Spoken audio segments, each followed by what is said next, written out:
Shalom, salam sejahtera buat kita semua.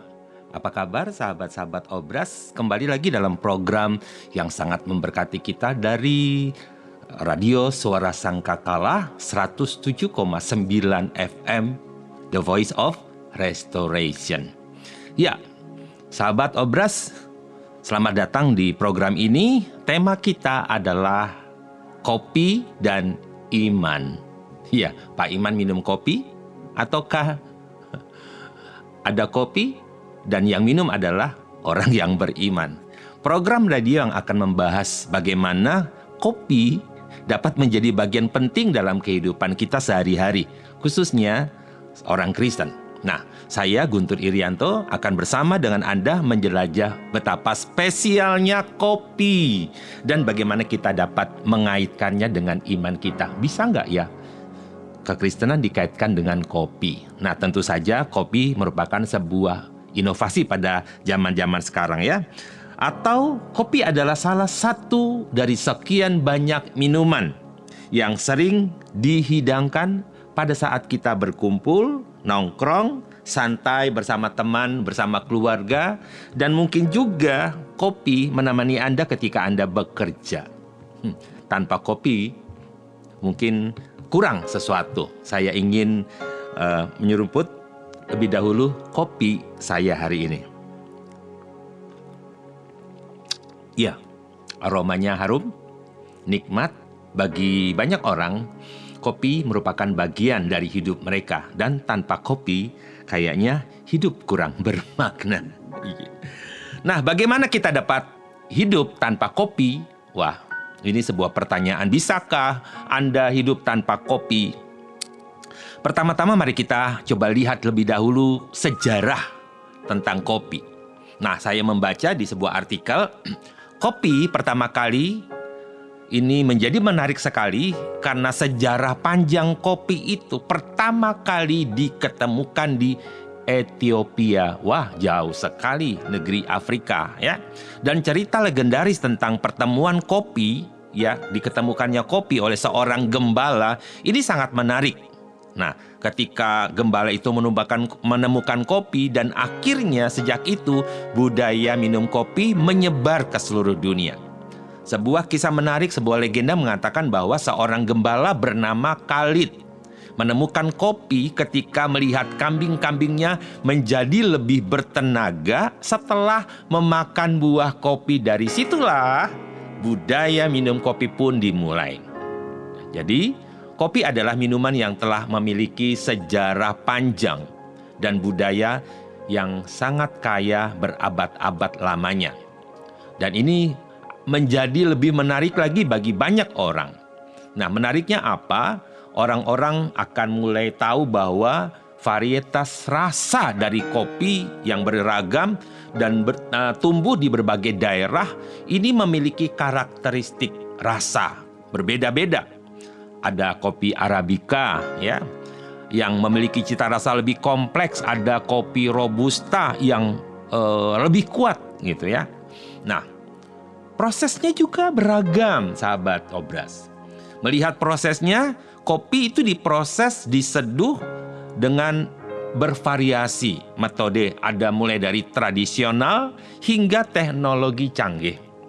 Ini termasuk metode yang kita jumpai sekarang. Ada kopi latte, ya, ada espresso, ada pour over, kemudian juga ada French press, dan banyak lagi disuguhkan dalam berbagai bentuk dan semua orang mulai suka. Mulai dari orang dewasa, orang muda, sekarang orang muda gandrung sekali dengan kopi, juga mulai anak-anak. Nah, kopi menjadi sarana sosial. Kenapa? Karena sering digunakan sebagai alat untuk bersosialisasi, berkumpul, dan menjadi titik awal untuk sebuah pembicaraan. Wah, menarik sekali tentang kopi. Apakah ada pengaruh terhadap kehidupan kita? Banyak orang menemukan bahwa kopi meningkatkan fokus dan produktivitas mereka. Nah, kafein di dalam kopi adalah stimulan yang dapat membantu mengatasi rasa kantuk dan meningkatkan kewaspadaan. Nah, ini pengaruh juga ada ya. Kemudian berpengaruh juga pada ekonomi perdagangan. Kopi adalah salah satu komoditas terbesar di dunia dan banyak negara bergantung pada produksi ekspor kopi untuk ekonomi mereka. Dan kita tahu bahwa ada banyak perusahaan-perusahaan kopi berperan penting dan memastikan bahwa kondisi petani yang menanam kopi itu juga membuat petani kopi juga bisa sukses. Dari segi kreativitas, nah ini dia. Kopi juga ini dipenuhi dengan para seniman, ya, seniman profesional. Kita menemukan indah sekali bentuk-bentuk kopi, ada gambarnya, ada pokoknya seni latte yang indah menciptakan desain, kemudian kemasan produk mulai berlomba-lomba, kemasannya beda-beda. Nah, ini yang luar biasa. Yang berikutnya adalah pengaruh pada kesehatan. Terdapat penelitian menunjukkan bahwa kopi dalam jumlah yang tidak terlalu banyak itu memiliki manfaat kesehatan. Di antaranya mengurangi resiko beberapa penyakit dan meningkatkan fungsi kognitif. Benarkah demikian? Bagi Anda penikmat kopi tentu akan berkata betul. Betul bro. Kalau tanpa kopi hidupku itu kurang berarti. Nah, banyak sekali orang-orang, tidak heran ya, membuat kalimat-kalimat indah melalui kopi. Bangun tidur nggak ngopi, itu terasa ada salah satu rantai makanan yang hilang. Jadi tanpa kopi ada sesuatu yang hilang. Kopi tidak lagi butuh gula, karena jika kau ada di hadapanku, maka kopi itu akan terasa manis. Wah, gombal gitu ya. Kopi itu bagai kehidupan, ada pahitnya, ada manisnya. Pahitnya kayak congor tetangga, manisnya kayak kamu. Wah, ini macam-macam tentang kopi. Tetapi semua elemen-elemen ini menunjukkan bahwa kopi itu penting dalam kehidupan sehari-hari buat kita semua. Nah, sahabat Obras, bagaimana dengan kopi dalam kehidupan kekristenan? Sebentar, saya minum dulu kopi, sebab dia meningkatkan fokus saya. Seperti tadi ulasan pertama. Tetap rasanya masih kopi. Tidak berubah. Nah, sekarang mari kita coba bahas bagaimana kopi menjadi bagian penting dalam kehidupan orang Kristen. Nah, jika kopi itu dianggap banyak orang ya sebagai sebuah sarana bersosialisasi, nah, maka saya ingin mengatakan kepada kita, jika seseorang sudah bilang hidup aku rasanya tanpa kopi itu kurang, maka sesungguhnya kita juga bisa berkata, tanpa Yesus tidak ada artinya. Amin ya.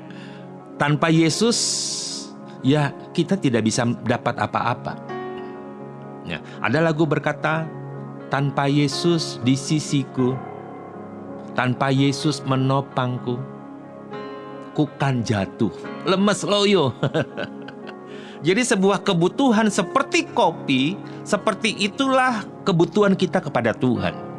Tuhan dapat membuat kita bersosialisasi, Tuhan dapat menciptakan sebuah kreativitas, Tuhan membuat kita memunculkan sebuah seni, Tuhan juga dapat membuat kita berpengaruh kepada banyak orang, Tuhan juga dapat membuat kita sehat, Tuhan juga dapat membuat kita punya perdagangan, pekerjaan yang lebih maju, ada sebuah produktivitas, sarana sosial, berkomunitas, family blessing, kelompok sel, dan lain sebagainya.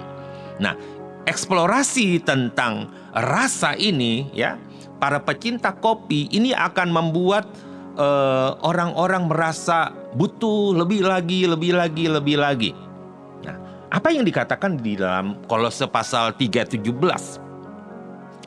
Ayat ini berkata, seharusnya segala sesuatu yang kamu lakukan, yang kamu perbuat, baik itu perkataan ataupun perbuatan, itu lakukan semua di dalam nama Yesus. Artinya hidup kita itu selalu ada Yesusnya. Sedikit-sedikit Yesus. Orang berkata, sedikit-sedikit kok Yesus? Iya, sebab Yesus itu menjadi satu-satunya yang tidak akan pernah terlepas dari hidup kita. Ya, kemudian bukan cuma itu saja yang kita lakukan, baik perkataan atau perbuatan dalam nama Yesus, juga mengucap syukur kepadanya. Jika saudara membaca Kolose 3:17, ini bicara soal Yesus is the center. Yesus menjadi fokus dalam kehidupan kita. Nah, bagian-bagian ini secara praktis dalam kehidupan kita, kita tahu bahwa kita dapat menerapkan jika kita cinta kepada kopi. Sekali lagi, jika Anda cinta kepada kopi, Anda tidak akan pernah terpisah dengan kopi dalam kehidupanmu sehari-hari. Ya, itu sebabnya kadang kopi ini dapat membuat kita fokus. Saya fokus kepada apa yang sedang saya kerjakan, kepada apa yang sedang saya lakukan, ya. Nah, ketika fokus saya ini kepada kopi, maka fokus saya ini kepada pekerjaan juga terjadi. Ketika fokus saya ini kepada Yesus, maka pastilah fokus kepada pekerjaan saya akan pasti jadi lebih baik. Nah, ini kita dapat menggunakan kopi sebagai sarana untuk bisa fokus. Nah, karena memang tubuh kita secara lahiriah memang kadang-kadang kita lelah. Kadang kita kurang tidur, kita butuh kopi untuk membuat kita tidak ngantuk dan bisa menyelesaikan ya tugas-tugas kita. Kadang ada orang berkata, saya fokus jika minum kopi. Ya, itulah bagian kehidupan kita sehari-hari. Nah, di dalam bagian ini saya ingin berbagi cerita inspiratif kepada sahabat Obras bahwa banyak orang menggunakan cinta mereka kepada kopi untuk melakukan hal-hal yang baik. Jadi, ada istilah di mana seseorang berusaha untuk fokus, namun ketika ia tidak bisa, cobalah kopi, katanya begitu ya. Saya tidak sedang promosi merek tertentu, tapi ini banyak orang suka minum kopi, mulai dari tempat-tempat mewah sampai kepada warung-warung pojok di pinggiran emperan selalu menyiapkan kopi-kopi. Ya, sepahit-pahitnya kopi lebih pahit jika tidak ada kopi. Sepahit-pahitnya kopi akan lebih pahit jika tidak ada kopi.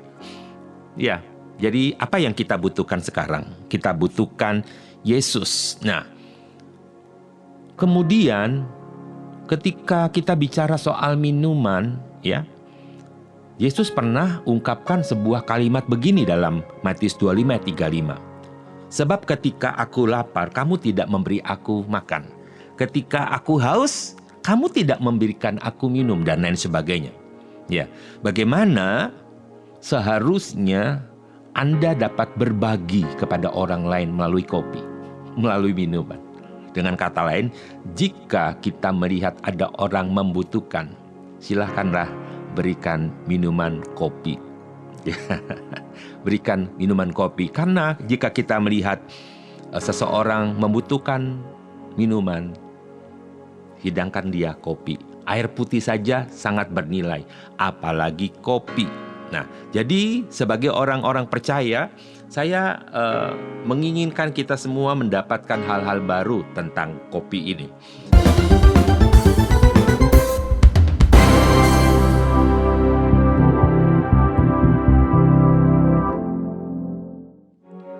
Ya, kembali lagi dalam program Obras Obrolan Santai. Dari kawasan Tenaga Baru 4 Malang, inilah 107,9 FM, Suara Sangkakala, The Voice of Restoration. Sahabat Obras juga dapat mengikuti program radio Suara Sangkakala lewat YouTube, Suara Sangkakala Malang, Facebook, Sangkakala Malang, juga TikTok Suara Sangkakala Malang. Baik, sebelum kita melihat banyak hal tentang kopi, mari saya ingin kita mengingat kopi bukanlah minuman biasa. Sekali lagi, kopi bukanlah menjadi minuman biasa. Kadang-kadang seseorang mengirim pesan untuk bertemu dengan temannya, dia izin kepada istrinya atau kepada orang tuanya, "Mas, saya mau ngopi," gitu ya. Maksudnya mau ngobrol sama teman-temannya. "Mau kemana?" "Ngopi, Ma," gitu ya. "Mau kemana?" "Ngopi." Jadi mari masih ngopi, masih mari ngopi gitu ya. Ngopi jadi merupakan istilah yang sekarang sangat familiar sekali gitu ya. Sangat familiar sekali. Artinya istilah kopi atau ngopi itu bukan sekedar minum kopi, tapi lebih kepada sebuah hubungan ya. sebuah komunitas, ya, sebuah kumpulan orang-orang yang suka orang ngobrol dan santai mereka. Mari hidup kita santai-santai saja, ya. Nah, ada satu cerita inspiratif ini ya, yang sangat memotivasi kita. Saya membaca kisah ini, yaitu tentang kopi, telur, dan kentang. Nah, kisah ini sangat-sangat menyentuh perasaan saya ketika saya membacanya. Ketika itu, cerita ini bermula saat seorang anak perempuan mengeluh pada ayahnya bahwa hidupnya penuh dengan ketidaknyamannya. Nggak enak ya, kayaknya sengsara leh gue gitu, kayak gitu. Nah, sang anak mulai lelah, mulai capek, berupaya berjuang di hidupnya. Ia merasa hidup hanya penuh dengan permasalahan saja. Nah, permasalahannya datang silih berganti, tidak habis-habis, tidak selesai. Satu muncul yang lain, satu selesai, muncul lagi yang lain. Nah, mendengarkan keluhan dari sang anak, maka sang ayah itu lantas mengajaknya pergi ke dapur. Ia kemudian menyiapkan 3 panci berisikan air di atasnya dan 3 kompor tungku api dengan api yang sudah dinyalakan secara maksimal. Beberapa menit air dari ketiga tungku itu mulai mendidih. Saat air itu mulai mendidih, sang ayah memasukkan kentang ke panci pertama.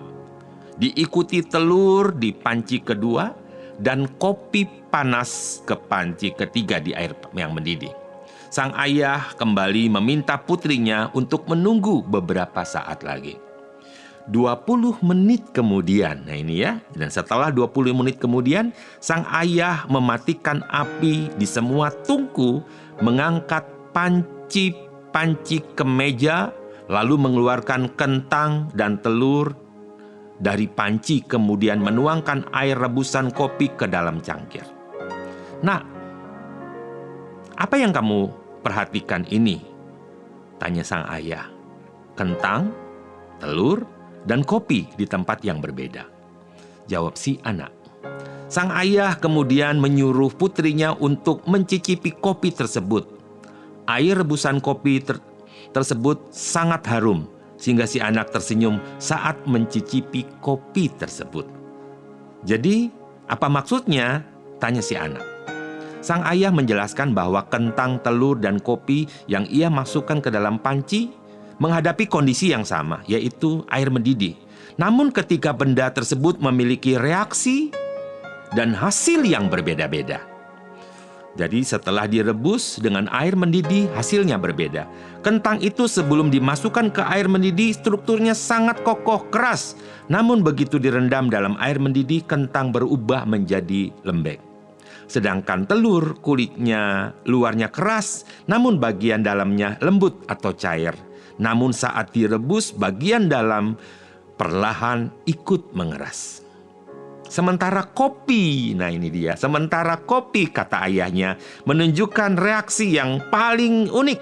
Saat direndam di air mendidih, kopi malah mengeluarkan aroma yang harum, mengubah warna air dan rasanya jadi sedap. Kopi menciptakan hal yang baru begitu ia direbus di dalam air yang mendidih. Lalu sang ayah bertanya pada anaknya, "Kamu yang mana ketika kamu dihadapkan pada kesulitan-kesulitan hidup? Apakah kamu seperti kentang akan jadi lembek?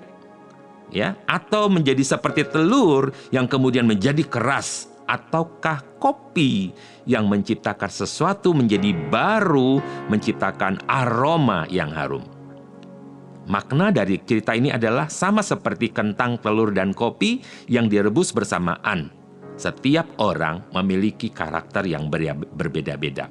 Hal ini penting terjadi pada kita ketika kita harus menghadapi masalah. Dan bagaimana cara kita keluar dari masalah. Jadi, 3 orang akan mengalami masalah yang berbeda-beda sepanjang hidupnya. Nah, pilih yang mana? Apakah saudara sahabat sukses adalah kopi, kentang, atau telur? Oh, tidak, ketiga-tiganya. Oh, pilihlah salah satu. Bisa tulis di kolom chat, aku ini kopi kah, kentang kah, atau telur? Kopi, air mendidih, aroma, dia mengubah air menjadi hitam sebagai warna kopi. Telur tetap air mendidih, tetap warnanya sama, tetapi dia menjadi keras. Kentang, airnya rebusan tetap sama, tetapi kentang menjadi lembek. Jangan lembek terhadap masalah. Jangan keraskan hatimu kepada Tuhan, tapi jadilah hidup yang berbau harum di hadapan banyak orang. Kematian Kristus kadang membuat keharuman bagi kehidupan kita. Kenapa? Karena dari tubuh dan darah Yesus, kita mendapatkan kekuatan yang baru. Nah, sahabat sukses, memasuki akhir dari obrolan kita hari ini, saya ingin kita melihat di dalam Bible, di dalam 1 Korintus 10 ayat 31, ya.